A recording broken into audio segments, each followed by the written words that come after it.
Asia মহাদেশের অন্যতম রাষ্ট্র মালয়েশিয়ায় অবৈধ অভিবাসী উচ্ছেদে চলছে ইমিগ্রেশনের সন্ত্রাসী অভিযান। চলমান এ অভিযানে গ্রেফতার হচ্ছেন অসংখ্য অভিবাসী।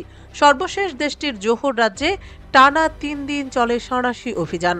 সংবাদ সংস্থা বেরিতা হারিয়ানের এক প্রতিবেদনে বলা হয়, এ অভিযানে ২৩৫ জন অভিবাসীকে গ্রেফতার করে অভিবাসন বিভাগ।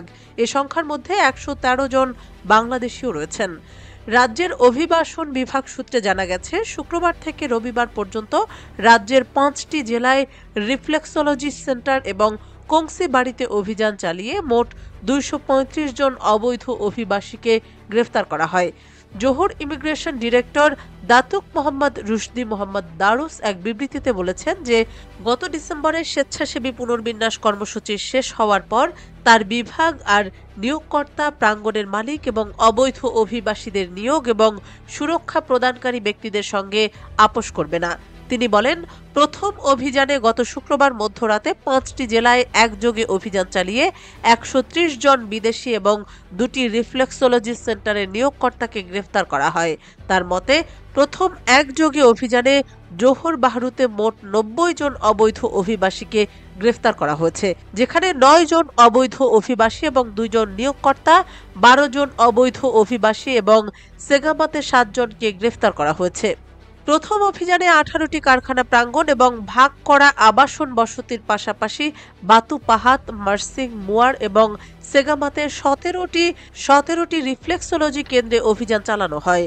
বাতু পাহাতে অভিযানে ৩২ এবং ৫৩ বছর বয়সী ২ স্থানীয় পুরুষ নিয়োগকর্তা, যারা একটি রিফ্লেক্সোলজি সেন্টারের তত্ত্বাবধায়ক এবং মালিক, তাদেরও গ্রেফতার করা হয়েছে। যখন ৫টি জেলায় গ্রেফতার হওয়া ১৩০ জন অবৈধ অভিবাসীর বয়স ২১ থেকে ৫৫ বছরের মধ্যে।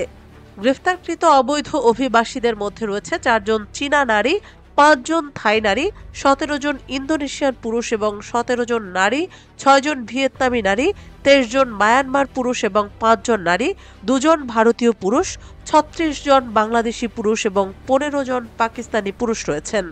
পরিচালক মোহাম্মদ রুশদি বলেন, সর্বশেষ রবিবার রাত ১টা থেকে ৩টা পর্যন্ত অপারেশন সাপু চলাকালীন বাতু পাহাতের একটি শ্রমিক আবাসন কমপ্লেক্সে অভিযান চালিয়ে ১০৫ জন অবৈধ অভিবাসীকে গ্রেফতার করা হয়। তিনি বলেন, বৈধ পাস বা পারমিট ছাড়াই শেয়ার্ড হাউস বন্দোবস্তে বিদেশিরা বসবাস করছে বলে সাধারণের অভিযোগের ভিত্তিতে এই অভিযান চালানো হয়।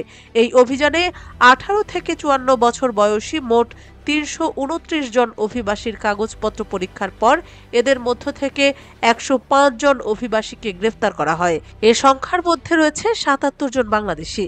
মোহাম্মদ রুশদি বলেন, অভিযানে গ্রেফতার ২৩৫ অবৈধ অভিবাসীর সবাই ১৯৫৯ থেকে ৬৩ সালের ইমিগ্রেশন আইন এবং ১৯৬৩ সালের ইমিগ্রেশন রেগুলেশনের অধীনে অপরাধী।